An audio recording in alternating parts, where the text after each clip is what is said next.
नमस्कार. स्वाभिमानी TV news चॅनलच्या बातमीपत्रात आपलं स्वागत. धुळे शहर पोलिसांची धडक कारवाई. पुजाऱ्याला लुटणाऱ्यांना मुद्देमालासह घेतले ताब्यात. धुळे शहरातील सिद्धेश्वर गणपती मंदिर ते कालिका माता मंदिर दरम्यानच्या जॉगिंग ट्रॅकवर पुजाऱ्याला मारहाण करून लुटणाऱ्या 2 सराईत चोरट्यांना धुळे शहर पोलिसांनी अटक केलेली आहे. दरम्यान त्यांच्याकडून 3 तोळे वजनाची सोन्याची चेन, 4,000 रुपये रोख रक्कम, दुचाकी, चाकू आणि बेसबॉलचा दांडा असा एकूण 1,44,450 रुपयांचा मुद्देमाल जप्त करण्यात आले असल्याची माहिती पोलीस प्रशासनातर्फे देण्यात आली. दरम्यान सदरची कारवाई ही धुळे जिल्हा पोलीस अधीक्षक माननीय श्रीकांत ढिवरेसाहेब यांच्या मार्गदर्शनाखाली धुळे शहर पोलीस ठाण्याचे पोलीस निरीक्षक दीपक पाटीलसह पथकाने केली आहे. नमस्कार, मी PI दीपक पाटील, धुळे शहर पोलीस स्टेशन.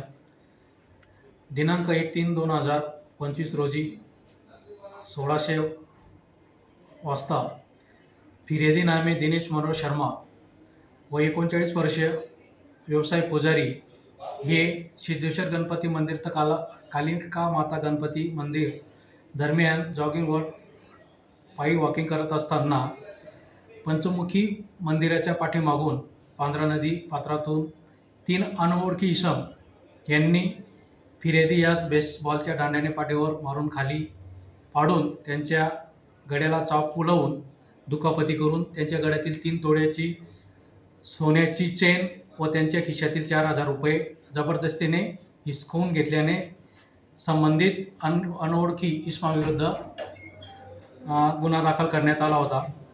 गुन्हा दाखल झाल्यानंतर मान्य वरिष्ठांच्या आदेशानुसार व आम्ही गोपनीय बातमीदार यांना सतर्क करून तपास चक्र फिरवून गुन्ह्यातील आरोपिताचा व मालमत्तेचा शोध घेण्याकरता DB पथकातील व अधिकारी यांना पाचारण केले असता काही कालावधीतच आम्हाला आरोपी हे मिळून आले.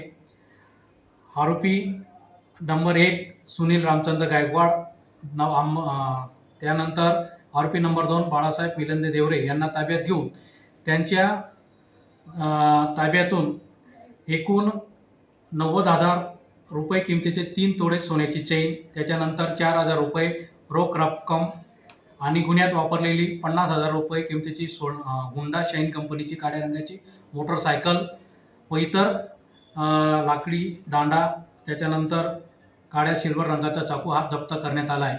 सदरची कामगिरी ही माननीय पोलीस अधीक्षक दिवरे सर, अपर पोलीस अधीक्षक काळे सर, त्यानंतर उपविभागीय पोलीस अधिकारी उपाशी सर यांच्या मार्गदर्शनाखाली DB पथक व संबंधित अधिकारी कर्मचारी यांनी केलेली आहे.